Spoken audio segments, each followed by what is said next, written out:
to these banks who now have the gall to tell us that we weren't bailed out. What was the term for that lie? You got it.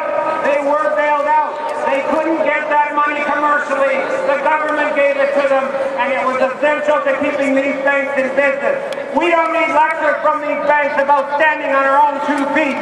They didn't stand on their own 2 feet. They got bailed out. We get bailed out. We get bailed out. Moreover, yes, they paid the money back now. That's what Flaherty said. But that doesn't mean it wasn't a bailout. And they continue to be coddled and protected and subsidized. For example, all these powerful banks here have a blanket government guarantee they will never be taken over by a foreign investor. That's the law in Canada. The banks cannot be taken over by a foreign investor. They're protected against globalization, which is a good idea. By God, if we can protect our banks from being taken over by foreign investors, why can't we protect our land? Why can't we protect our resources? Why can't we protect our factories from being taken over from foreign investors? Why is it just these banks? They get public deposit insurance. They get public mortgage insurance that takes away most of the risk. They get enormous subsidies delivered through the tax system. For example, capital gains, which is the fancy word for making money from speculation, okay? Capital gains, if you flip stocks and flip bonds and flip derivatives, you only have to declare half of your income on your tax return. It's a 50% tax loophole for all the stock flippers and bond flippers in these buildings. If you work in a hot, greasy kitchen in McDonald's flipping burgers all day, you have to declare every dollar on your tax return. Make these people pay every dollar on their tax return. Now, what do the banks do for all that money? Here's our time for a little economics lesson here. What is their actual economic function? What do they actually produce? The short answer, nothing. Nothing. They don't produce anything. What they actually do in material terms is they create paper and they buy and sell paper.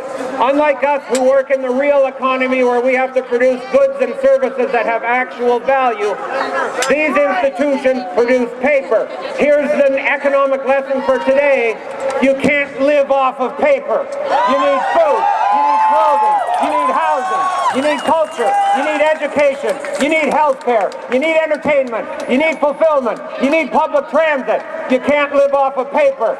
You can use paper to wallpaper your house, to line your bird cage, or to wipe your butt if you're really desperate. But usually we need other stuff for that.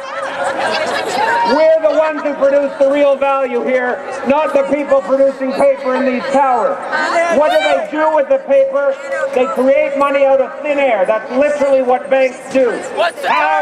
They start with a couple $1 billion of capital in a bank, and then they lend it out. And then they lend it out again. And then they lend that out again and again and again. 10 times over, 20 times over, 50 times over. Creating money out of thin air. They literally create money out of thin air. It only works. How can a system like that work?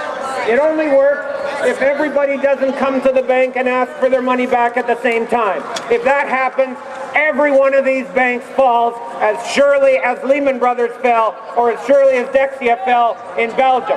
It's an inherently fragile system. And it only works if they keep lending to each other when they need it. So that's how the system works. What do they do with all the money they create out of thin air? Some of it comes to the real economy in loans to buy a house or to buy a car or to spend money or to invest in a business, but not nearly enough. Not nearly enough.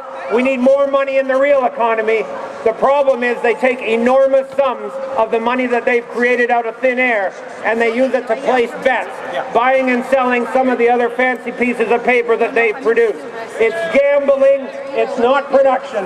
It's legalized, subsidized, protected gambling, and it has to stop. Stop gambling and start investing. What are we going to do with these banks? Step one, we're going to tax them. Make them pay for the mess that they helped create. The Robin Hood tax is a good first start. How about making them pay regular corporate income taxes? That would give another $2 billion a year. How about declaring the capital gains on their tax return the way you and I have to declare every penny of our income on our tax return? Now, taxing them is a good start. Very important, but it's not enough. Step two, we've got to control these banks. We've got to take back some accountability over these banks. If they have the power to create money out of thin air, then they have to do that more rationally and more stably. They have to use that credit for productive purposes, not for gambling.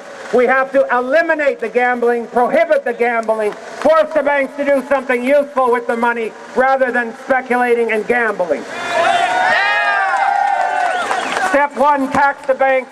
Step two, control the banks. But even that's not enough, my friends, brothers and sisters. That's why we have to go to step three. Step three, we got to take the banks back. We've given them the legal power to create money out of thin air. There's nothing magic about creating money out of thin air. We can do it ourselves. That's why we need a public, democratic banking system that works for us instead of against us. That will create money out of thin air to pay for things we need. If we can create money out of thin air to buy and sell subprime mortgage bonds, then by God, we can create money out of thin air to build subsidized housing to put people off the streets and in their houses. If we can print money out of thin air to buy short options on Greek sovereign debt, then by God, we can print money out of thin air to invest in green energy to stop climate change and protect our environment. If we can print money out of thin air to speculate on international currency markets, then we can print money out of thin air to pay for basic medicines in the third world that would save hundreds of millions of lives every year. There's no magic to it at all. It's all about priorities and the power to enforce our priorities. These towers look very powerful. These towers are made out of paper. They're made out of paper. And if we get together, we can take those towers and replace them with towers that work for us, that do the job that we need in our economy. That's what we started with the Occupy movement. Thank you for what we're doing, and we're going to keep on going until the job is done. Thank you very much.